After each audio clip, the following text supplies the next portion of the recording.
Okay so good morning. तो आज के क्लास में हम लेसन नंबर 2 स्टार्ट करने वाले हैं। लेसन नंबर 2 है life processes in living organisms part 1।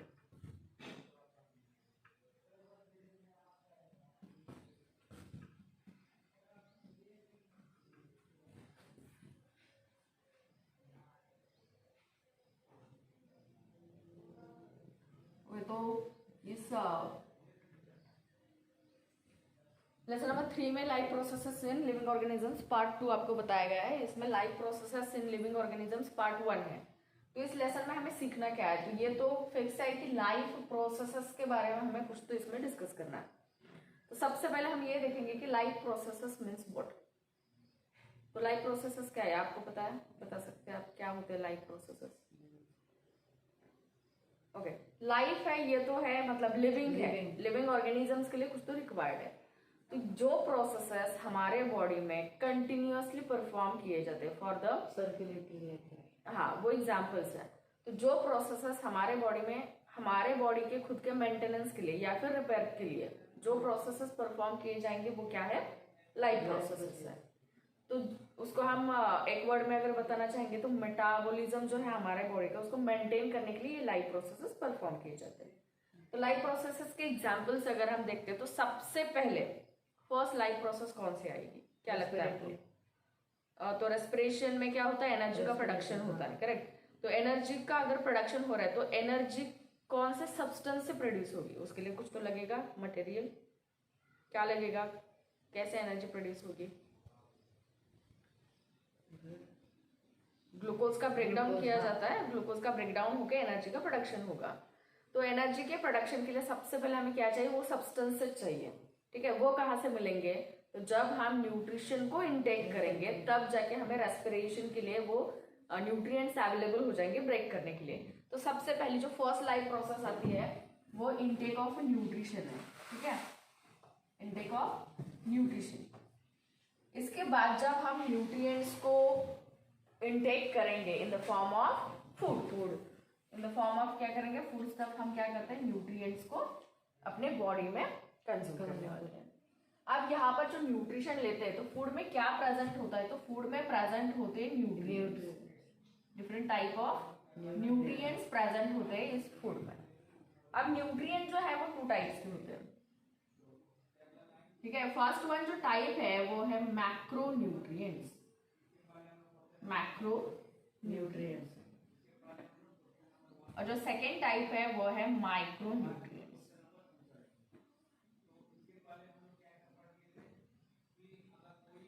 तो इसका मीनिंग क्या है, तो macro means large and micro means small. तो इसका मीनिंग ये नहीं है कि जिसका साइज या जो न्यूट्रिएंट्स लार्ज है वो मैक्रो, ऐसा नहीं है। जो हमारे बॉडी के लिए लार्ज अमाउंट में रिक्वायर्ड है उनको हम कहेंगे मैक्रो न्यूट्रिएंट्स। वैसे माइक्रो न्यूट्रिएंट्स कौन से है, जो हमारे लिए रिक्वायर्ड तो है बट इन स्मॉल क्वांटिटी, तो उनको हम कहेंगे माइक्रो न्यूट्रिएंट्स। तो मैक्रो न्यूट्रिएंट्स में कौन कौन से आएंगे न्यूट्रिएंट्स, तो उसमें आएंगे मोस्टली फर्स्ट जो होगा वो है carbohydrates, then fats, proteins and lipids.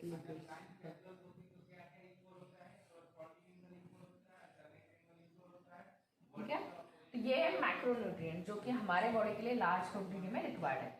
वैसे अगर माइक्रो न्यूट्रिएंट्स की हम बात करेंगे तो उसमें आएंगे मिनरल्स, विटामिन्स,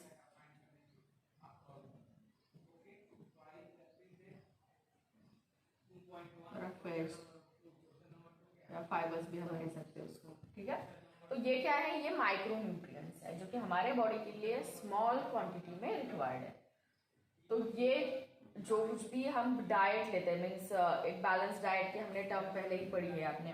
तो बैलेंस डाइट में क्या होता है कि जो कुछ भी हमारे बॉडी के लिए रिक्वायर्ड है वो उतने क्वांटिटी में हमारे बॉडी में जाना चाहिए। तो आपने ये पिरामिड स्टडी किया है बैलेंस डाइट का, pyramid of balance diet, I think मतलब बहुत प्रीवियस क्लासेस में 7th 8th समथिंग ऐसा कुछ। तो उसमें पिरामिड ऑफ बैलेंस डाइट है। तो पिरामिड जब हम बैलेंस डाइट को ड्रॉ करते हैं तो सबसे नीचे कार्बोहाइड्रेट आते हैं, ठीक है। कार्बोहाइड्रेट का सोर्स आएगा ऊपर, देन प्रोटीन्स आएंगे, विटामिन आएंगे, देन फैट्स आएंगे। तो ये क्या है, ये उससे बैलेंस डाइट का पिरामिड होता है। तो उस हिसाब से अगर हम वो डाइट लेते हैं तो वो हमारे बॉडी की जितनी रिक्वायरमेंट है, ग्रोथ डेवलपमेंट है, उसके लिए ये सफिशिएंट होता है। अब ये हो गया first life process. Without nutrition कौन सा भी लिविंग ऑर्गेनिज्म अलाइव नहीं रह सकता है, क्योंकि उसको क्या है, आगे जितने भी प्रोसेसेस है वो इंटरकनेक्टेड है। जितने भी हम लाइफ प्रोसेसेस स्टडी करेंगे वो सारे लाइफ प्रोसेसेस एक दूसरे के साथ इंटरकनेक्टेड है। कैसे इंटरकनेक्टेड है? तो आपने न्यूट्रिशन लिया, अब इसका क्या होगा, डाइजेशन होगा। ये जो कुछ भी यहाँ पे प्रेजेंट है ये आप कॉम्प्लेक्स फॉर्म में लेंगे और डाइजेशन की प्रोसेस में क्या होगा, इसका जो कन्वर्जन है फ्रॉम कॉम्प्लेक्स टू सिंपल। ठीक है, ये आपने जो कुछ भी आप कंज्यूम करेंगे फूड स्टफ में तो वो कॉम्प्लेक्स है। अब ये जो कॉम्प्लेक्स मटेरियल होता है वो डाइजेस्टिव सिस्टम में क्या होता है, सिंपल फॉर्म में बनता है। क्यों सिंपल फॉर्म में इसको बनाना है?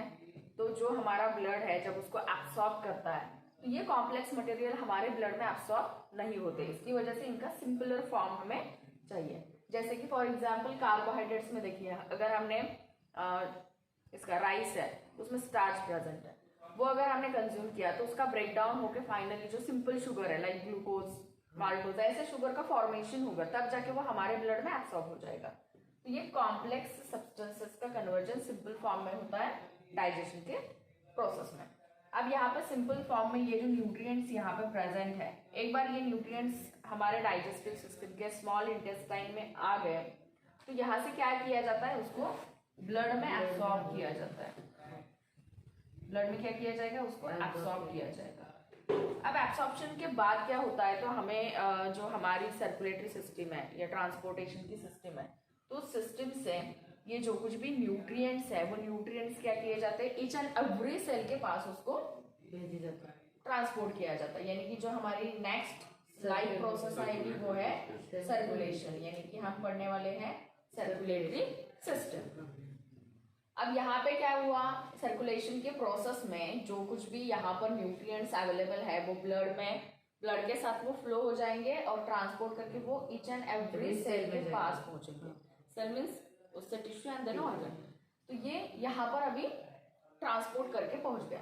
अब सेल्स में जाने के बाद यहाँ पर क्या होता है, तो जब हम न्यूट्रिशन लेते हैं तो न्यूट्रिशन से हमें क्या चाहिए, एनर्जी। पर्पस क्या है हमारा कि जो कुछ भी डेली एक्टिविटीज हम करते हैं तो उसके लिए हमें एनर्जी रिक्वायर्ड है। वो एनर्जी कहाँ से मिलेगी, तो जो कुछ भी हमने न्यूट्रिएंट्स लिए थे वो यहाँ पर सेल में पहुंच गए। अब इन प्रेजेंस ऑफ ऑक्सीजन, हम एरोबिक ऑर्गेनिजम्स की बात कर रहे हैं, मीन्स हम बात कर रहे हैं ह्यूमन बीइंग्स की या फिर प्लांट्स की। तो इन प्रेजेंस ऑफ ऑक्सीजन क्या होता है, इन सेल्स में ये जो कुछ भी न्यूट्रिएंट्स हमने लिए थे इनका ब्रेक डाउन होगा। ठीक है, इन न्यूट्रिएंट्स का क्या होगा, ब्रेक डाउन होगा। और ब्रेक डाउन होने के बाद इससे क्या मिलेगी, हमें एनर्जी। ठीक है, तो ये प्रोसेस कौन सी है, इन presence of oxygen formation of energy. ये कौन सा सिस्टम आएगी, यहाँ पर कौन सा सिस्टम वर्क करेगा, यस करेक्ट, रेस्पिरेटरी सिस्टम करेगी। ये सर्कुलेशन हो गया, यहाँ पे सर्कुलेटरी सिस्टम है, तो रेस्पिरेटरी सिस्टम से ही ऑक्सीजन इनटेक करने वाले हैं हमें ऐसे। तो यहाँ पर कौन सी लाइफ प्रोसेस आएगी, रेस्पिरेशन की आएगी। तो ये इंटरकनेक्शन समझ में आ रहा है, न्यूट्रिशन लिया, डाइजेशन हो गया, देन सर्कुलेटरी सिस्टम से सर्कुलेशन के प्रोसेस से वो सेल्स के पास गया है, उसके बाद इन प्रेजेंस ऑफ ऑक्सीजन उसका ब्रेकडाउन होकर एनर्जी रिलीज हो गई, रेस्पिरेशन की प्रोसेस है। ये क्या है, यस यहाँ पर सेकेंड नंबर हम डालेंगे, रेस्पिरेशन थर्ड प्रोसेस। अब रेस्पिरेशन हो गया, एनर्जी रिलीज हो गई। अब यहाँ पर क्या होगा, वेस्ट मटेरियल भी क्रिएट हो जाएगा, एक्सक्रीटरी सिस्टम, यस। तो उसमें कौन वर्क करेगा, जो कुछ भी वेस्ट मटेरियल है तो उसको एक्सक्रीट करने के लिए एक्सक्रीशन की प्रोसेस होगी और जिसमें वर्क करेगी हमारी एक्सक्रीटरी सिस्टम। ठीक है, तो ये कुछ यहाँ पर जो मैंने मेंशन किए ये main important life processes, main important life processes. इसको छोड़ के और भी प्रोसेसेस है, जैसे कि रिप्रोडक्शन, ये भी एक लाइफ प्रोसेस है। बट ये जो रिप्रोडक्शन की लाइफ प्रोसेस है तो वो लाइफ प्रोसेस कौन से भी ऑर्गेनिज्म को एज अलाइव रहने के लिए रिक्वायर्ड है क्या, नहीं है। मतलब कौन सा भी ऑर्गेनिज्म अगर रिप्रोड्यूस नहीं होता है तो उसकी डेथ हो जाएगी, ऐसा कभी सुना है क्या, बिल्कुल नहीं। तो वो लाइफ प्रोसेस है, बट उस ऑर्गेनिज्म के मेंटेनेंस के लिए, उसके मेटाबॉलिज्म के लिए वो रिक्वायर्ड नहीं है। इसकी वजह से यहाँ पर ये मेन 4 लाइफ प्रोसेसेस बताए गए। कंट्रोल कोऑर्डिनेशन भी लाइफ प्रोसेस है, मेंटेनेंस तो होना चाहिए, बॉडी का मेंटेन उसको भी करना चाहिए, फिर भी हम इसको इसमें इंक्लूड नहीं करते, ठीक है। तो ये 4 important and main life processes है। तो ये इन जनरल इसके बारे में बताया है, बट इस लेसन में life processes in living organisms part 1 में हमें इस लाइफ प्रोसेस के बारे में स्टडी करना है इन डिटेल। रेस्पिरेशन तो अब तक तो हमने रेस्पिरेटरी सिस्टम स्टडी किया होगा, बट यहाँ पे रेस्पिरेशन में एक्चुअल में सेलुलर लेवल पे क्या होता है। 2 टाइप्स के रेस्पिरेशन होते हैं, एक बॉडी लेवल रेस्पिरेशन होता है, दूसरा सेलुलर। तो आज के इस लेसन में हमें सेलुलर लेवल रेस्पिरेशन दिया है। तो उसमें हमें क्या है, वो उसके जो कुछ भी रिएक्शंस है वो भी हमें देखने हैं, उसमें क्या कैसे ब्रेक डाउन होकर कौन सा मॉलिक्यूल फॉर्म होता है। तो इन डिटेल हम रेस्पिरेशन की जो सिस्टम है वो हम इसमें स्टडी करने वाले हैं, ठीक है। तो आपको पता है how many calorie of energy we get per gram of carbohydrate.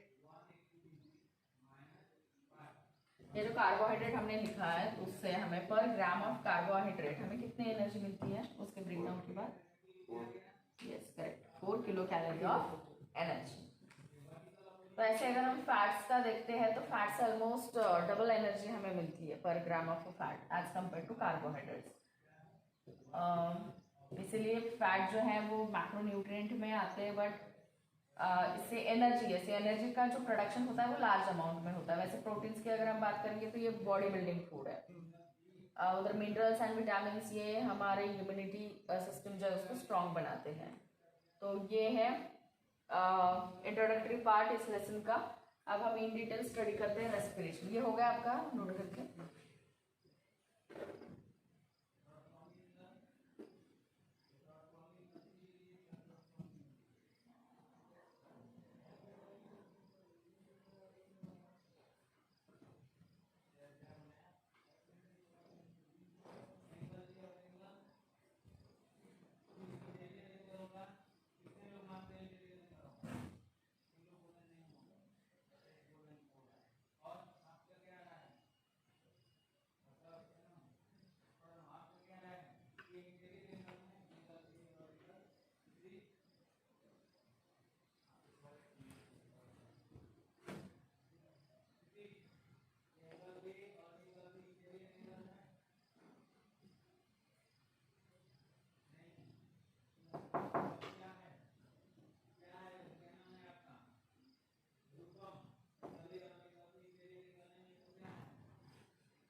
तो यहाँ पर हम जो रेस्पिरेशन की प्रोसेस देखेंगे उसमें definition of respiration and then types of respiration, ठीक है।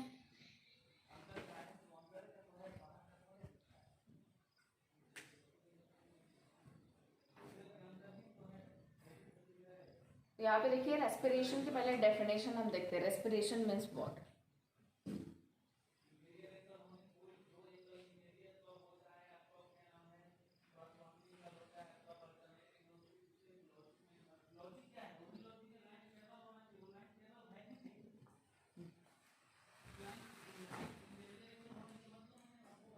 तो सबसे पहले इन जनरल हम डेफिनेशन देखेंगे रेस्पिरेशन की। रेस्पिरेशन की प्रोसेस में एक्चुअल में होता क्या है। तो यहाँ पर देखिए इन प्रेजेंस ऑफ ऑक्सीजन हम बात कर रहे हैं, ब्रेकडाउन ऑफ कार्बोहाइड्रेट या फिर ग्लूकोज की। पहले तो सबसे इम्पोर्टेंट क्या है कि जब कभी एनर्जी का प्रोडक्शन होता है तो सबसे पहले जो मटेरियल यूज किया जाता है for the process of in the process of respiration वो है कार्बोहाइड्रेट्स। उसके बाद हमें ये भी आपको पता होना चाहिए कि कार्बोहाइड्रेट तो मेन सोर्स ऑफ एनर्जी है, बट ये जो बाकी के भी न्यूट्रिएंट्स हम लेते हैं तो उससे हमें कभी एनर्जी मिल सकती है क्या? तो इसका आंसर यस है। कार्बोहाइड्रेट तो मेन सोर्स है, बट इसको छोड़ के भी अदर जो सोर्सेस है तो उससे भी हम एनर्जी ले सकते हैं, लाइक फैट से ले सकते हैं, प्रोटीन से ले सकते हैं। तो एक प्रोसेस है आगे ग्लूकोनेओजेनेसिस करके है, तो उस प्रोसेस में ये कन्वर्जन होता है और उससे हम एनर्जी ले सकते हैं। बट इसमें कार्बोहाइड्रेट जो है वो मेन सोर्स है, इसलिए इसके डेफिनेशन में हम लिखते हैं ब्रेकडाउन ऑफ, आप लिख सकते हैं breakdown of glucose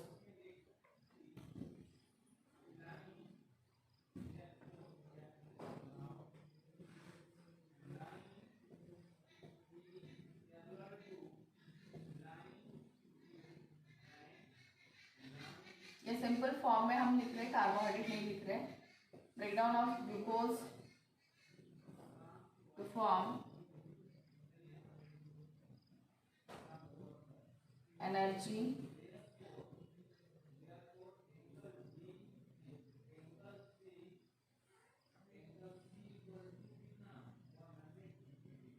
इसमें कार्बन डाइऑक्साइड एंड वाटर अगर हम डालेंगे तो वो एरोबिक रेस्पिरेशन होगा। Breakdown of glucose to form energy is called as a respiration. ये सिंपल डेफिनेशन आएगी, क्योंकि अगर हम यहाँ पे एनर्जी के साथ वाटर एंड कार्बन डाइऑक्साइड लिखते हैं तो वो एरोबिक रेस्पिरेशन होगा। और एनारोबिक रेस्पिरेशन में क्या होता है? Oxygen in absence of oxygen होगा। यस, बट उसमें जो एंड प्रोडक्ट होंगे वो डिफरेंट है, लाइक इथेनॉल, अल्कोहल, ऐसा प्रोडक्शन होता है। तो इसकी वजह से ये सिंपल डेफिनेशन बन गई। अब इसमें डिपेंडिंग अपॉन प्रेजेंस और absence of oxygen two types है। कौन से two types? First one is aerobic and next one is anaerobic respiration. तो सिंपल इसमें क्या आएगा? In presence of oxygen those organisms which respire in presence of oxygen they are called as aerobic organism, या फिर aerobic respiration. और anaerobic respiration में in absence of oxygen. तो बहुत सारे एग्जांपल्स हम बता सकते हैं। मोस्टली इसमें जो माइक्रोब्स आते हैं, ईस्ट के स्पेसीज आते हैं, तो यहाँ पर अगर ऑक्सीजन प्रेजेंट है तो उस इन्वायरमेंट में ये खुद को मल्टीप्लाई नहीं करेंगे एनारोबिक रेस्पिरेशन से। बट इसमें क्या होता है? एनारोबिक रेस्पिरेशन से भी एनर्जी का प्रोडक्शन होगा। बेसिकली रेस्पिरेशन की प्रोसेस ही एनर्जी प्रोडक्शन के लिए बनाई गई है। तो aerobic respiration in presence of oxygen, breakdown of glucose to form energy, carbon dioxide and water. ये आपको ध्यान में रखना है जब हमने ड्रॉ किए थे चार्ट्स एरोबिक एनारोबिक रेस्पिरेशन के। तो इसमें एंड प्रोडक्ट क्या लिखा था एरोबिक रेस्पिरेशन का? CO2 H2O plus energy. तो इसमें एरोबिक रेस्पिरेशन में ये 3 एंड प्रोडक्ट फॉर्म होंगे। वैसे एनारोबिक रेस्पिरेशन में in absence of oxygen respiration की प्रोसेस होती है। तो इस प्रोसेस में क्या फॉर्म होता है? अल्कोहल का प्रोडक्शन होता है। या फिर अगर हम different types of organisms use करते हैं, माइक्रोब्स को यूज करेंगे तो अदर एंड प्रोडक्ट फॉर्म होंगे, ईस्ट को यूज करेंगे तो डिफरेंट प्रोडक्ट फॉर्म होंगे। या फिर मसल सेल्स की अगर हम बात करेंगे तो हमें जो एंड प्रोडक्ट मिलेगा वो अलग सा मिलेगा। तो ये हो गया डिपेंडिंग अपॉन प्रेजेंस और अब्सेंस ऑफ ऑक्सीजन। अब इसके बाद जो नेक्स्ट है वो है बॉडी लेवल का respiration and second one is cellular level. तो बॉडी लेवल के रेस्पिरेशन में क्या हो सकता है? तो जिसमें बॉडी इन्वॉल्व है, या इसमें क्या होता है? गैसेस का एक्सचेंज होता है between environment and our body. तो इसको हम कहेंगे बॉडी लेवल रेस्पिरेशन। वैसे सेलुलर लेवल का जो रेस्पिरेशन होता है तो वो इनसाइड द सेल हो रहा है। सेल के लेवल पे जो रेस्पिरेशन होगा वो इनसाइड द सेल है। तो इसमें क्या होगा? एक्चुअल इसमें एनर्जी का प्रोडक्शन होगा। ठीक है, क्योंकि यहाँ पे हम क्या कर रहे हैं? सिर्फ गैसेस का एक्सचेंज कर रहे हैं। इनहेलेशन की प्रोसेस से हम क्या कर रहे हैं? एयर को हमारे बॉडी के अंदर ले रहे हैं, इनटेक ऑफ एयर। और वैसे एक्सहेलेशन की प्रोसेस से क्या कर रहे हैं? हमारे बॉडी में जो कुछ भी एयर प्रेजेंट होगी उसमें कार्बन डाइऑक्साइड रिच ही होगी, तो उसको हम एक्सहेल कर रहे हैं इन्वायरमेंट में। तो between surrounding and our body जो प्रोसेस होती है गैसेस के एक्सचेंज की, वो है बॉडी लेवल रेस्पिरेशन। वैसे सेलुलर लेवल के रेस्पिरेशन में वहां पर एक्चुअल ब्रेकडाउन होगा ग्लूकोज का, वहां पर ऑक्सीजन को यूज किया जाएगा और कार्बन डाइऑक्साइड को वहां पर प्रोड्यूस किया जाएगा। ये है सेलुलर लेवल रेस्पिरेशन। क्लियर है सारा? ठीक है, तो अब हम एक मैं आपको ये दिखाती हूँ, मतलब चार्ट हम ड्रॉ करेंगे कि ग्लूकोज के ब्रेकडाउन के पाथवेज कैसे कैसे है। ग्लूकोज के ब्रेकडाउन के पाथवेज।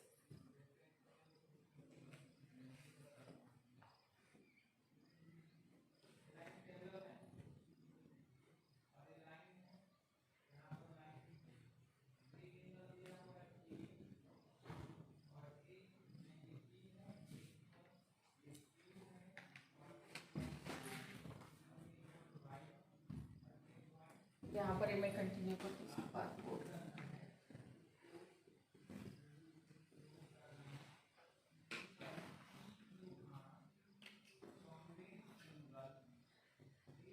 सबसे पहले हम लिखेंगे ग्लूकोज। आपने सेल का स्ट्रक्चर स्टडी किया है, उसमें आपको सेल का साइटोप्लाज्म, सेल के ऑर्गेनेल पता है।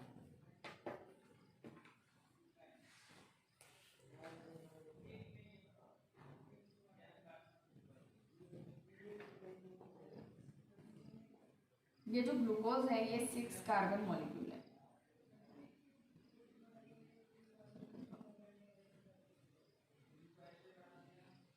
पायरुविक एसिड जो है वो 3 कार्बन कंपाउंड है।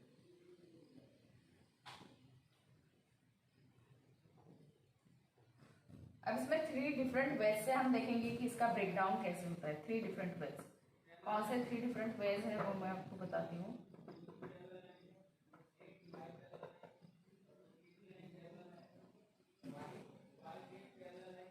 पायरुविक एसिड का जब ब्रेकडाउन होगा तो एक हम देखेंगे इन प्रेजेंस ऑफ ऑक्सीजन। 2 है क्या? 3 दिखाएंगे। एक होगा प्रेजेंस ऑफ ऑक्सीजन, दूसरा होगा in absence of oxygen, and last one होगा इन लैक ऑफ ऑक्सीजन। ठीक है, इन लैक ऑफ ऑक्सीजन का मीनिंग क्या है कि हम एरोबिक ऑर्गेनिजम्स हैं, हमारे लिए तो ऑक्सीजन रिक्वायर्ड है, बट इन केस अगर कभी ऐसा होता है कि यस एनर्जी ऑक्सीजन वहां पे सफिशिएंट नहीं है, लाइक अगर हम हेवी एक्सरसाइज करते हैं तो हमारे जो मसल सेल्स है मोस्टली, तो उसमें क्या होता है ऐसी कंडीशन आती है, तो वहां पर जो प्रोडक्शन होगा तो वो अलग एंड प्रोडक्ट इसमें फॉर्म होता है।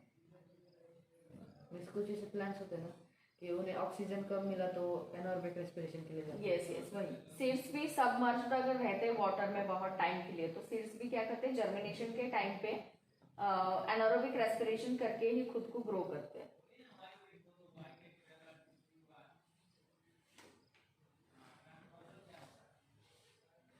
ठीक है, तो ये आपने लिखा यहाँ तक, तो इसके आगे लिखे इन presence of oxygen and product क्या होंगे इसके, CO2 H2O प्लस एनर्जी। एक ही इस पे आना चाहिए, ये कंटिन्यू ऐसा पूरा नोटबुक में।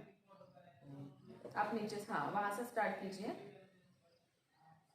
ग्लूकोज 6 कार्बन कंपाउंड है। अब ये जो प्रोसेस होती है ये कहाँ पे होगी, ग्लूकोज से पायरुविक एसिड का फॉर्मेशन ये कहाँ पे होगा, सेल के साइटोप्लाज्म में होगा, सेल के साइटोप्लाज्म में होगा, और आगे की जो प्रोसेस है वो सेल के माइटोकॉन्ड्रिया में होती है।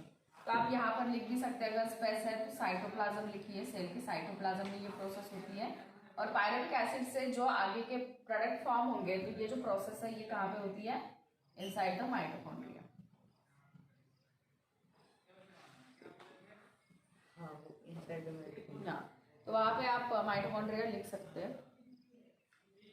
अभी देखो इन प्रेजेंस ऑफ ऑक्सीजन आपको लिखना है CO2 H2O plus energy, CO2 plus energy, ये हो गए इन प्रेजेंस ऑफ ऑक्सीजन। अभी ना एब्सेंस ऑफ ऑक्सीजन क्या फॉर्म होता है, तो इसमें फॉर्म होता है ethanol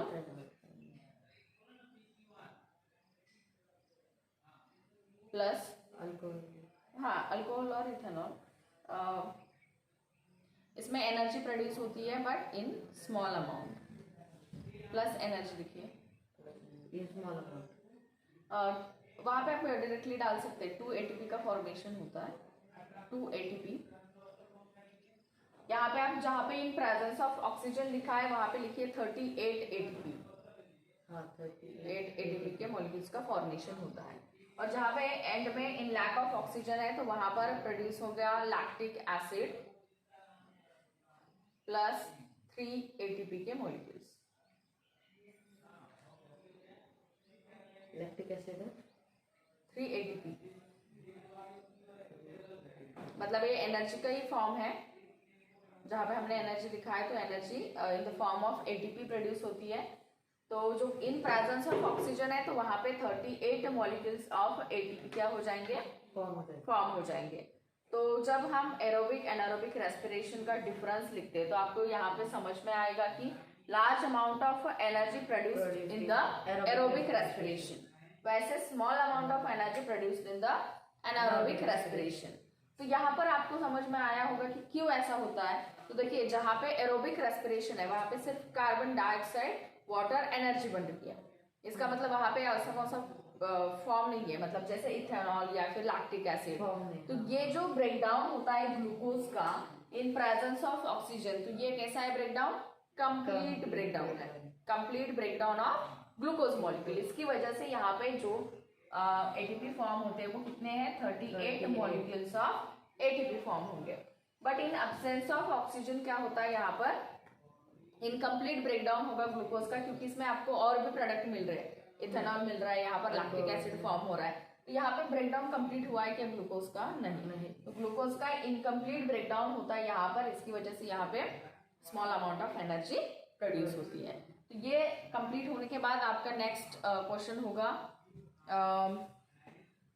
differentiate between aerobic and anaerobic respiration. Differentiate between aerobic and anaerobic respiration.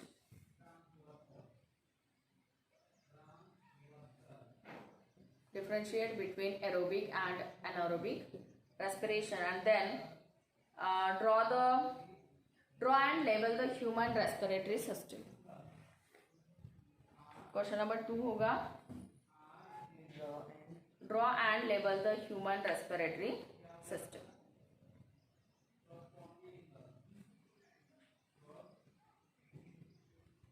तो नेक्स्ट अभी जो नेक्स्ट पार्ट आएगा तो उसमें हम ह्यूमन रेस्पिरेटरी सिस्टम को एक्सप्लेन करेंगे, एंड देन जो स्टेप्स है ग्लूकोज के ब्रेकडाउन के वो 3 स्टेप्स हम डिस्कस करने वाले हैं।